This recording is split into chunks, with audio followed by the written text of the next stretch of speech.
Let's superset the sine law versus the cosine law. 3 sets. Set 1, we'll look at ASA versus SAS of 2 triangles.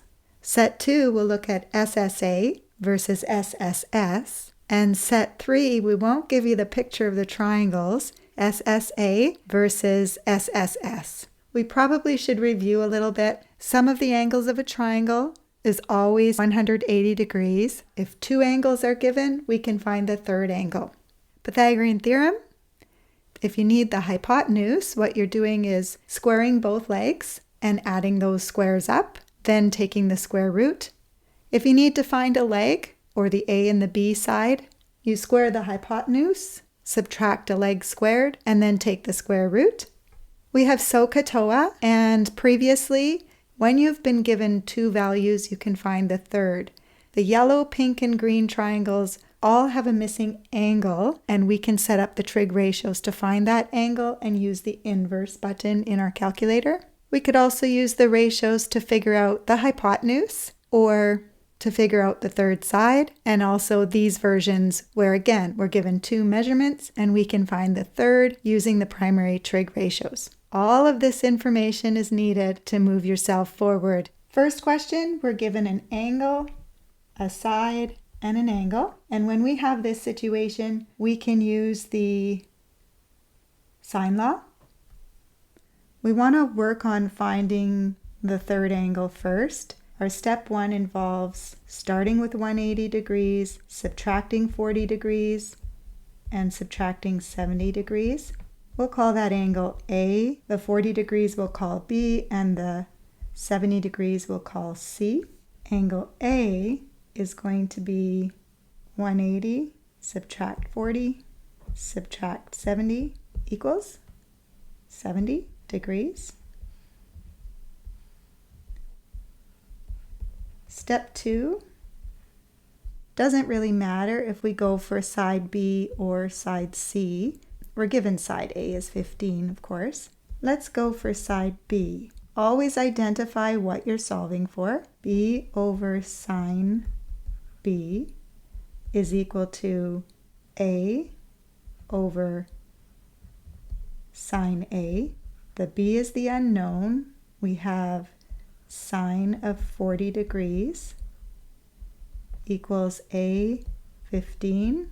Sine of A is sine of 70 degrees.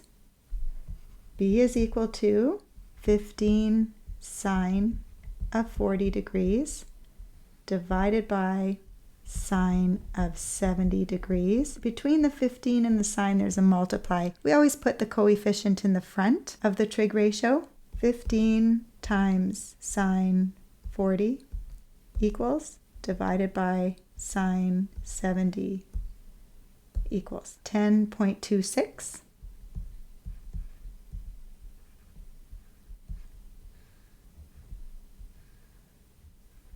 Step 3, we'll find side length C, C over sine of C, and we can use A if we want, or B, it doesn't matter.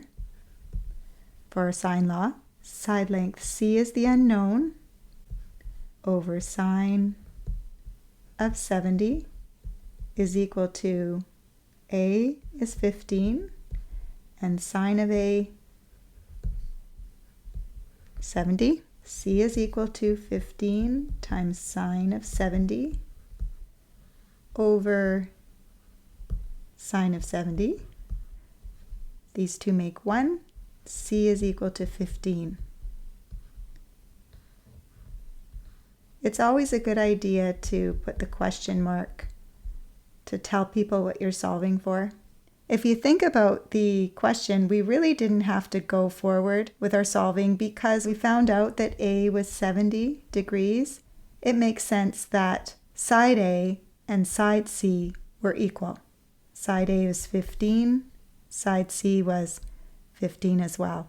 Second example, when you're given side angle side, side angle side, we say that angle 35 is the included angle.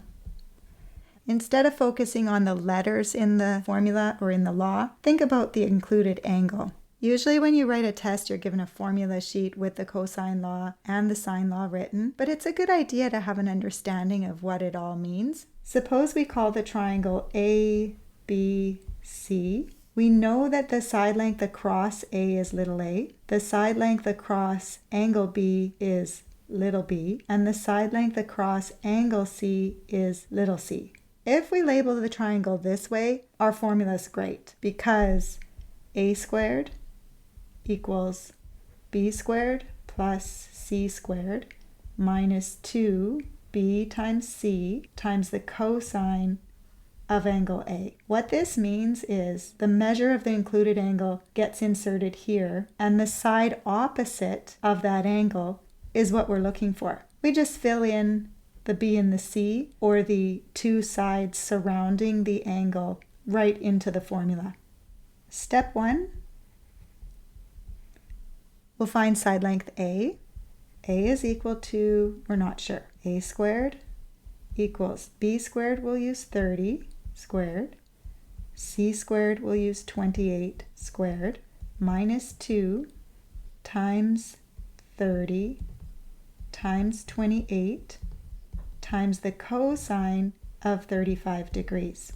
When you're plugging in the calculator, I'm actually going to show you how to take charge of the order of operations yourself. However, you may want to investigate using brackets in your calculator to do it all the way from left to right. There's a negative sign in between here, and all of this is being multiplied together. I like to start out with the cosine of 35 because some calculators are different and you have to put the number 35 in first and then the cosine, but my calculator does cosine first. So I'll go cosine 35 and press my equals. That's the cosine ratio of 35 degrees, times the 28, times the 30, times the 2 equals, and then I'll make that negative.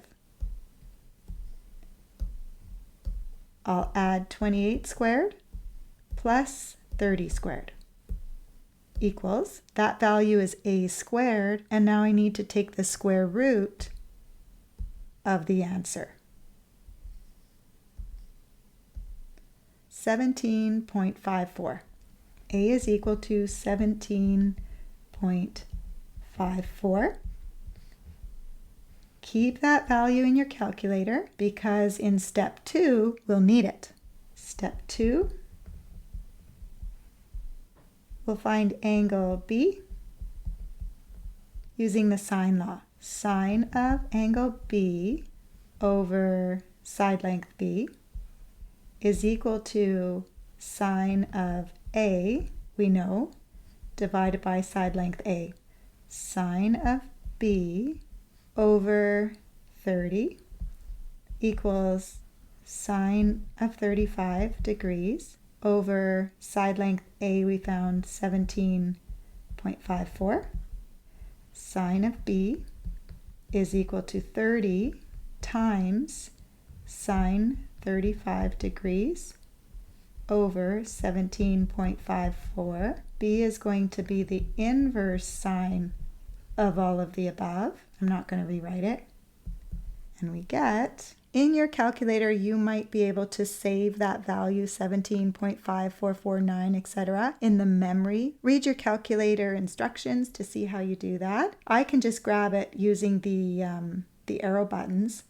30 times sine 35 equals, divide by, and then move up to that value, 17.54, press equals.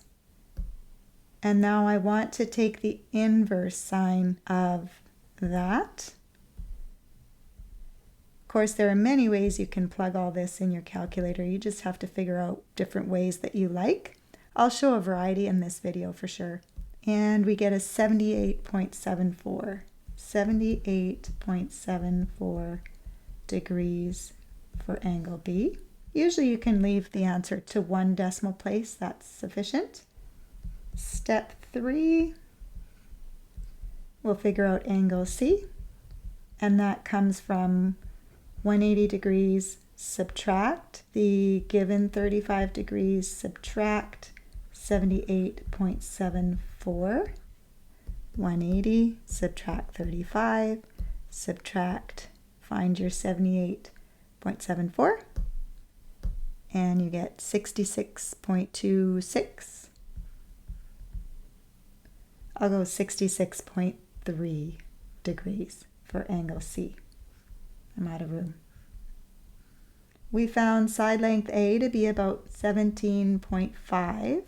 Angle B was 78.7 degrees. And angle C was 66.3 degrees.